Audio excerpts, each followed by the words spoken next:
Hello everyone, welcome to my another blog. সবাই কেমন আছো? আলহামদুলিল্লাহ, আমি অনেক ভালো আছি। তো আজকে সকালে ঘুম থেকে উঠে আমি ফ্রিজে দেখলাম কিছু আম রয়ে গেছে 3-4টা।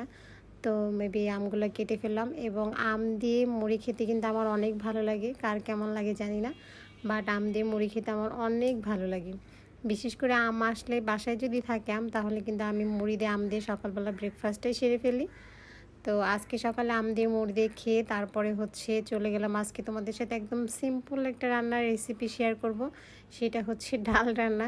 জানি হয়তো সবাই ডাল রান্না করো, বাট আমি একটু অন্যরকম করে করি, সেটাই তোমাদের সাথে ট্রাই করছি।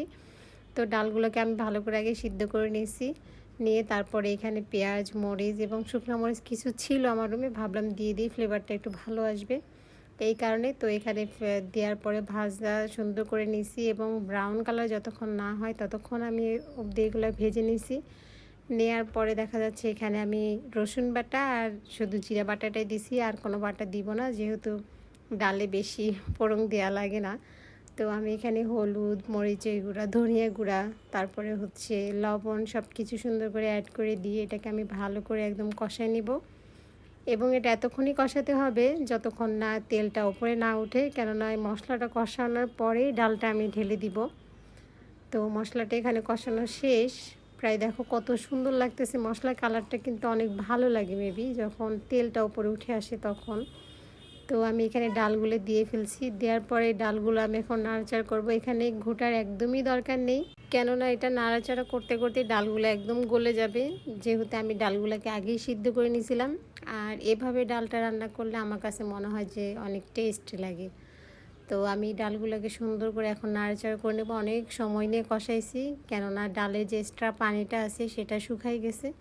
দেন আমি তারপরে এই যে ডালটা কিন্তু আমার ঘোটার একদমই প্রয়োজন হয়নি, ডালটা শুধু নাড়াচাড়া করতে করতেই এই পর্যায়ে চলে আসছে।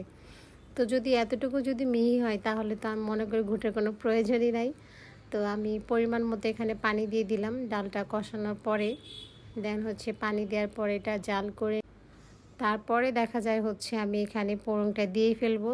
তো অনেকেই বলবে যে ডাল রান্নার রেসিপি আবার দেখাইতে হয়, কিন্তু আমার কাছে মনে হলো যে শেয়ার করি, কেননা আমি এভাবে ডাল রান্না করি, অনেকে তো করে না।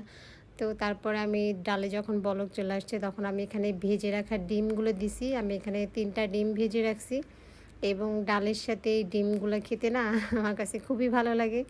এবং সঙ্গে তো টমেটো থাকবেই, আর ডালে টমেটো না দিলে তো আমার চলেই না। তো আমি এখানে পোড়ংটা দিয়ে ফেললাম। আগে আমি ডালগুলোকে কষাই রাখছি, এই কারণে শুধু পেঁয়াজ দিয়েই পোড়ংটা দিছি। তো প্রচুর শব্দ হয় এটা দেওয়ার সময়, আর ফ্লেভারটা যা বের হয় মানে এটা বলে বোঝানো যাবে না। তো এই তো আমার ডাল একদম রেডি, দেখো কত সুন্দর লাগতেছে। তো আজকে ভিডিওটাই পর্যন্তই।